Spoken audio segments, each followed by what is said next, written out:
गया जिले में विधानसभा के दूसरे चरण में 10 विधानसभा सीटों पर मतदान हो रहा था और हमारे साथ मौजूद हैं कुछ पत्रकार साथी। वो दसों विधानसभा सीट पे घूम घूम के न्यूज कवरेज किए हैं और वहाँ का हाल जाने हैं कि उस सीट पर कौन हावी है और क्या समीकरण बना है। इन सभी बातों को लेकर के इनसे बात करते हैं कि गया की जनता दसों सीटों पर क्या सोचती है और क्या निकलकर सामने आया है। देखिए गया जिले में कुल 10 विधानसभा सीट है और जिसमें करीब 30 लाख वोटर हैं। जिस तरह से परसेंटेज हुआ है इस बार 62 पॉइंट कुछ परसेंट अभी तक, और हो सकता है कि अभी तो और नहीं आया है, वो बढ़ सकता है 70 से 72 तक इस बार पूरे दसों विधानसभा में जाएगा। लेकिन बार एक एक अगर विधानसभा की बात करें तो हम शहर से शुरू करते हैं। गया गया टाउन से जो प्रत्याशी हैं, बीजेपी के कद्दावर नेता हैं, बिहार सरकार के मंत्री हैं, डॉक्टर प्रेम कुमार की प्रतिष्ठा दांव पे लगी है। जहां उनके उनके पास जो उनके विपक्ष में खड़े हैं कांग्रेस के हैं, अखौरी ओंकार नाथ श्रीवास्तव और मोहन श्रीवास्तव। तो वो पिछले बार भी 11 लगभग 12,000 वोटों से हार हुआ था, और लगातार 3 बार से जिस तरह बीजेपी का वोट परसेंटेज घटता रहा है, ये कहीं ना कहीं कुछ और संदेश दे रहा था। लेकिन हमने जो देखा सुबह, बदलाव की लहर ज़बरदस्त थी, युवाओं में एक अलग अलग था।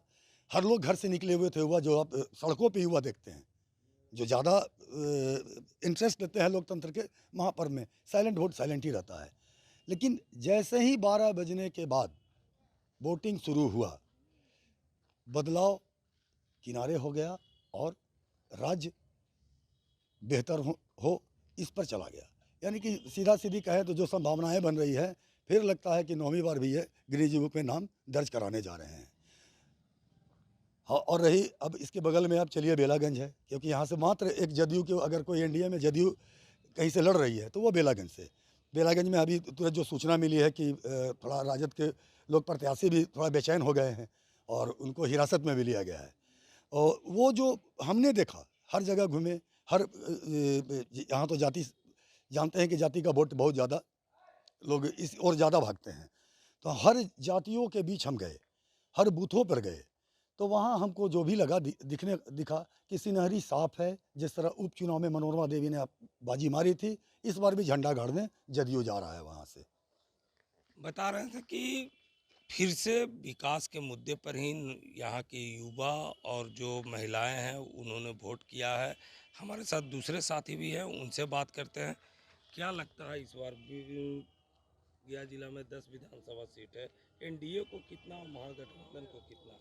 देखिए, ये अभी स्पष्ट कर पाना नामुमकिन है, क्योंकि अभी तक रुझान नहीं आ पाए हैं और ये फैसला जो है 14 तारीख को ही होगा। मगर अगर मोटा मोटी अगर देखा जाए तो कुल मिलाकर ऐसा भी हो सकता है कि गया जिला से कहीं न कहीं एनडीए स्वीप कर जाए और दसों विधानसभा पर वो अपना कब्जा कर सकती है।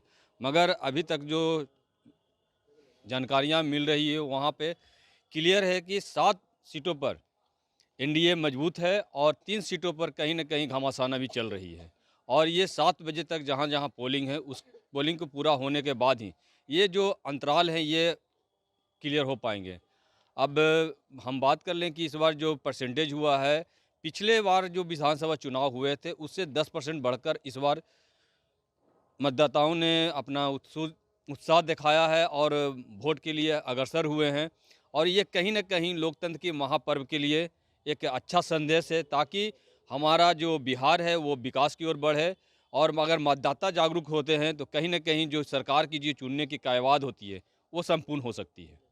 बता रहे थे कि 10% वोटिंग परसेंट बढ़ा है, 10% वोटिंग परसेंट बढ़ा है। ये कौन वोटर हैं, पहले क्यों नहीं निकलते थे। देखिए ऐसा नहीं है, इस पैटर्न को लोग नहीं समझ रहे हैं कि परसेंटेज बढ़ा उड़ा नहीं है। खेला जो नहीं समझ पा रहे हैं, हम उनको जानकारी भी दे देना चाहते हैं।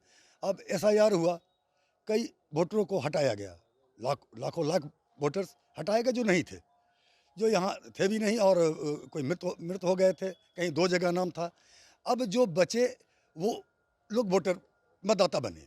और जब मतदाता पहले भी उतना ही वोट करते थे, जब जब वोट कट गया तो ये परसेंटेज तो स्वाभाविक है कि उसका दिशा दिखा रहा है। लेकिन कोई अलग से कोई बढ़ाव नहीं। हाँ, इतना है कि युवा युवा जो इस बार और बाहरी जो जो अन्य प्रांतों में थे, उन लोग आए हैं, उससे 2-3% बढ़ा है। लेकिन ये नहीं कि एकदम 10% और 15% अचानक बढ़ गया। तो क्यों बढ़ा? बढ़ने का कारण वो एसआईआर का जो चला था निर्वाचन आयोग का, उसके कारण बढ़ा है। महागठबंधन को 10 विधानसभा सीट पर कहाँ देखते हैं? नहीं, देखिए, महागठबंधन की बात करें तो पहले से 7 सीट एनडीए के पास था और 3 सीट महागठबंधन के पास था। लेकिन अभी जो हम देख रहे हैं, जो हम 200 विधानसभा घूम कर आ रहे हैं और कुछ अभी हम गया शहर के में आके खड़े हैं। लेकिन जो हमने देखा है, आपका शेरघाटी विधानसभा महागठबंधन के झोली में जाने जा रही है और कांटे की टक्कर कही जा रही है गुरुआ में। जिस अभी वर्तमान में तो निवर्तमान विधायक विनय कुमार राजद के थे, लेकिन वहाँ जो नए नए आए हैं, नए और स्थानीय और बाहरी का वो लड़ाई है, वहाँ टक्कर ज़बरदस्त है। वह कहना मुश्किल है। ये भी कह सकते हैं कि महागठबंधन भी ले सकती है, लेकिन वजीरगंज से स्वीप करने जा रहा है कांग्रेस। वो जो विरोध वीरेंद्र सिंह के खिलाफ था, वो है। और क्योंकि उसमें एक त्रिकोणीय बनाने की प्रयास हमारे बसपा के एक उम्मीदवार हैं चितरंजन उर्फ चिंटू भैया, काफ़ी खेल चला है वहाँ, धनबल का खेल चला है, थोड़े अपनी जातियों का खेल चला है।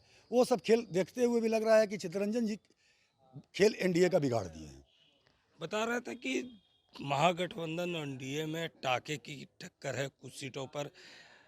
हम बात करते हैं जयप्रकाश जी से। जयप्रकाश जी, बताइएगा कि जन स्वराज को इस 10 विधानसभा सीट पर आप कहाँ देखते हैं? देखिए, जन स्वराज जो है इस बार कहीं भी 10 सीट पर कहीं भी नज़र नहीं आएंगे, क्योंकि पिछले बार की अगर तुलना कर लिया जाए, उपचुनाव में जो हुए थे, दुर्दशा जो थे, वो तीसरे नंबर पे थे। इस बार भी वो तीसरे नंबर पे ही रहेंगे और उनका 10 विधानसभा में एक भी सीट आने वाला नहीं है। बता रहे थे कि 10 विधानसभा सीट पर जो गया जिले में 10 विधानसभा सीट पर चुनाव हुआ है, उसमें जन स्वराज कहीं भी टक्कर में नहीं है और तीसरे नंबर पर आने वाले हैं। पंकज कुमार, बिहार तक गया।